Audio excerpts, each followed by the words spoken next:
All right, what is up, everybody? This is your girl, Miss Sophia the Diva, and I am here to talk about one of my favorite shows on USA, Queen of the South, honey. Queen Familia.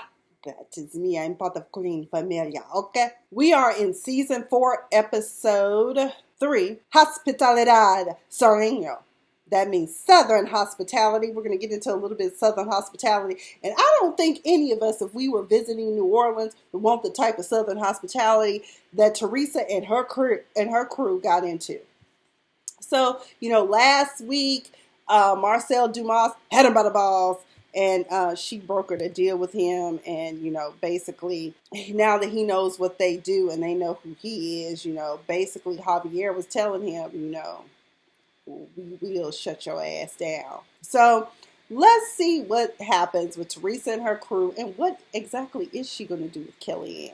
So at the top of the episode, we see Teresa calling her finance manager, letting her know that she needs he needs to liquidate some things because she's going to try to buy this small trucking company in New Orleans. Of course, that's an easy way to move to tequila as well as the cocaine.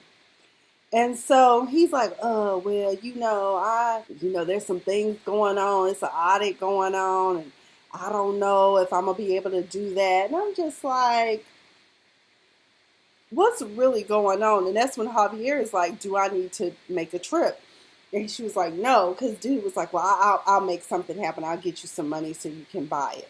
All I know, the accountant better make some accounting magic, or the finance manager, or whatever. She has a talk with, I forgot what the bartender or the mixologist's name is. She was being held captive with King George last week.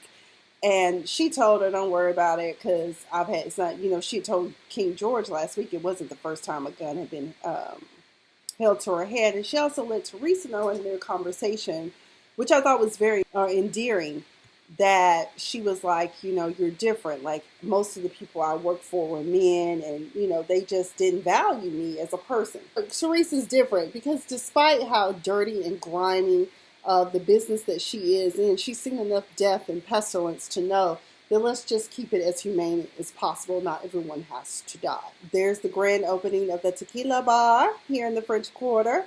I'm just waiting for, I was setting the whole episode just waiting for Marcel Dumas to show his smug ass in and try to cash in on something. So she leaves this grand opening, right, and goes to Pote's house to check on Tony.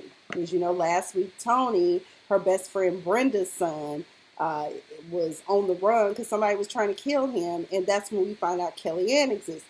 And the whole time Pote is trying to talk to her when they get to the house, he's like, I need to tell you something. Before he can even get it out, Kellyanne drops and Teresa is looking like she saw a ghost. I was like, guess who's coming to dinner? It's Kellyanne. Bitch, you supposed to be wearing food. Like, how the fuck you get back here? Then we flash forward to Judge Lafayette. I believe that's his name. I could be wrong, but that's the one who in episode 1 basically told Teresa, welcome to New Orleans, but you're going to have to pay a tax here because that's how we get down and do business. We see the judge talking to the liquor license dude, who I guess is a nephew, and then his son. There's a story right there about his son, okay? Because the dude was walking around like a zombie. The nephew was like, he just hasn't been the same since he got back from the hospital. I'm like, well, depending on the antipsychotic drugs that he's on, like lithium will make you a zombie. I want to know what's up with that. Teresa and Pote go to the trucking company, Sausalito, to broker the deal, close out everything. They say, yeah, we really want to sell to you. However, we're in bed with this other dude because things got hard and we had to take out a loan from this loan shark, Boucher. And he's charged us a high interest. And Teresa was like, shit, okay, I'll just pay it. Let me get in touch with him. Let me talk to him. Boucher said, basically, you can buy it, but, you don't have to be partners with me. Then, flash forward, we go back to the bar. Oh, my God. Boaz has come up from, I forgot what the name, Sinaloa? Is that where he's from? Somewhere in Mexico. He comes up. This dude just showed up with a gift for Teresa, but it's a gun. Now, mind you, it's in a glass case, but everybody's at the front door like, dude, you just can't come up. And he's like, everybody knows who I am. And I'm just like, okay, who does that? Just Boaz. Boaz just does that. It's like, I can get the fuck I want. I'm Boaz, okay? I was like, baby, this is not Mexico or Texas. This is Louisiana. You can't just do that. I don't know what Louisiana's laws are. So Teresa arranged a meeting with Mr. Boucher. And Mr. Boucher is a whole ass. He was like, you don't know. He was like, oh, shit, you don't know where you are. And I was like, you don't know who you fucking with, because you could end up being gator food at any given moment during this conversation. Keep disrespecting her. You end up in the bayou. So basically, again, he tells her, that's fine if you want to buy the trucking company, but it's not for sale. My portion, you have to have me as a business partner. And she's like, that's not how it works. And Polly was trying to tell her, maybe you should try to find another trucking company. But for some reason, Teresa is hell-bent on getting this particular trucking company. As he gets up to leave, this man hawks a loogie and spits all over the pile of money that Teresa and them have set aside for him.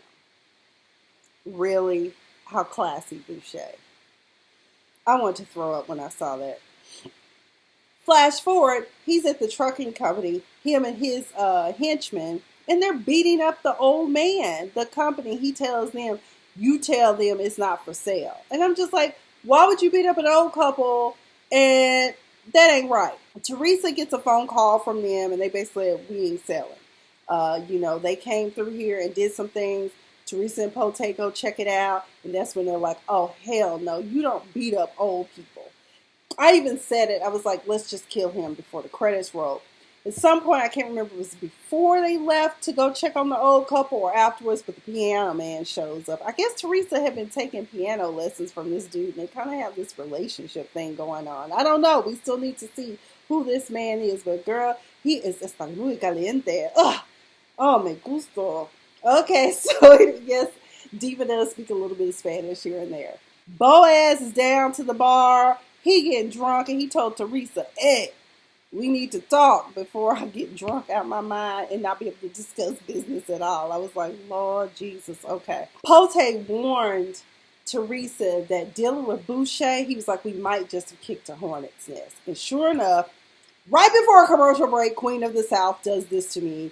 They freaking have some dudes drive up as they're trying to drive away and kidnap basically Teresa and Pote. And I'm like, oh my God, they gonna kill them. They pull up guns drawn, dare them to draw their guns. And next thing you know, we come back from commercial break. They be taken away, driven somewhere once again into the fucking bayou, swamp. And then that's when we find out that the hornet's nest, the queen bee, is none other than the judge. Okay. They all have a sit down, right? So they're talking about, the business and Boucher, she tells him, well, he beat up this old couple. And the judge, I'm just like, he's like, well, there's a certain order in how we do everything. And I was like, Judge, you were faking a fraud. But then, wait a minute. Oh, they choking Boucher because he's a disrespectful piece of shit. Okay. However, you don't get something for nothing. Teresa's like, okay, well, thanks for taking the garbage out for us. What the hell do you want? The judge goes, I want the money that you were going to give Boucher, and we can call it even, and you go about your day. Okay? Meanwhile, back at Pote's house, Kellyanne's getting ready to shake the spot, because she's like, I can't be here. I made you some sandwiches and food and stuff like that. And he was like, you must be leaving, because every time my mom would get ready to leave me, she would do stuff like that. And that's when she tells him, she was like, I betrayed Teresa in the worst way. And she's mad at me. And I was like, in some ways, I feel like Kellyanne has redeemed herself. Because at the time, when you're in that situation, you don't know really what to do and what to do in the situation. She was still wrong. And I get it, because Teresa almost lost her life behind the shit that Kellyanne did. I don't know. In the end, Teresa basically tells her she don't want to see her anymore. I'm glad you saved Tony, but I don't want to see you around here anymore. She told Pote, this is your house. This is your home. I can't tell you who you can allow in, but I don't want to fuck with her because she tried to fuck up my life. I'm good. Let's go back to the judge's son. something's up with him. And I was like, is he a survivor of the war? You know, is he a vet? Did he suffer some sort of childhood trauma? I really want to know, because once again, the nephew finds him just wandering from the house. And his dad was like, are you okay? He goes, no, I just wandered from the house. And I'm like, what's the backstory here? At some point, because of the night that they've been having, Javier or Teresa, someone gives Marcel Dumas a call and tells them, our deal is off. You talk too goddamn much. Don't call us ever again. I was like, woo! He was like, I didn't. And it's like, it's too late. And it had to have been you. Who else would have talked? Who else? As we close out the episode, it's closing time. The drug and alcohol dude is there, and he refuses to leave. Javier is like, okay, we'll find one more drink. But he doesn't want to leave.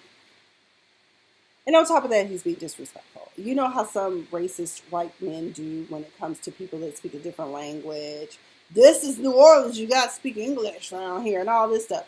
So at some point they end up in the bathroom. And dude kept right on talking crazy to him, saying racist things, provoking Javier into a fit of rage to the point of no return. He beat the dog shit out of him and literally beat him to death. And he was like, my name is Javier. But dude dead to the floor now. Some other dude walks in there, sees this going on, attacks Javier. They end up in the bathroom stall. Javier beats his ass. Boaz catches wind that something's going down. Next thing you know, the two brothers, Mano and Mano, you know, they go on there, they beat the dog shit out of this dude. And I'm like, oh my God, what have you two done? You know, Teresa, and get like this. I was like, somebody get the damn plastic barrels and acid and let's just dissolve them. But then, or since we're over here by the bayou, just drop them off in Lake Pontchartrain and just let the gators have at them. So, I mean, I don't know. What do y'all think is going to happen with Teresa? I mean, talk about some Southern hospitality. This episode was very intense because you're like, oh my God, is Teresa going to die? Please don't kill Pote, because you don't want them to have Pote. I'm glad that they got rid of Boucher before the credits rolled. I was hoping that would happen, and it did. Look at the writers. Go ahead, Queen of the South. But anyways, that's all I've got for this episode of Queen of the South. I do hope that you join me this coming Thursday. I'm always live tweeting. In addition, this coming Tuesday, I hope that you also join me on my radio show at Diva Disturbed, where we'll be talking about some very hot topics. This week's guest is Chef Travis Davis. Anyway, if this is your first time here on my channel, please be sure to subscribe and hit that notification button. You don't want to miss out on anything that the diva might have to say. Not only do I like to serve you a few shits and giggles, I also like to serve something for your mind, okay? Anyways, that's all I've got. Stay fabulous.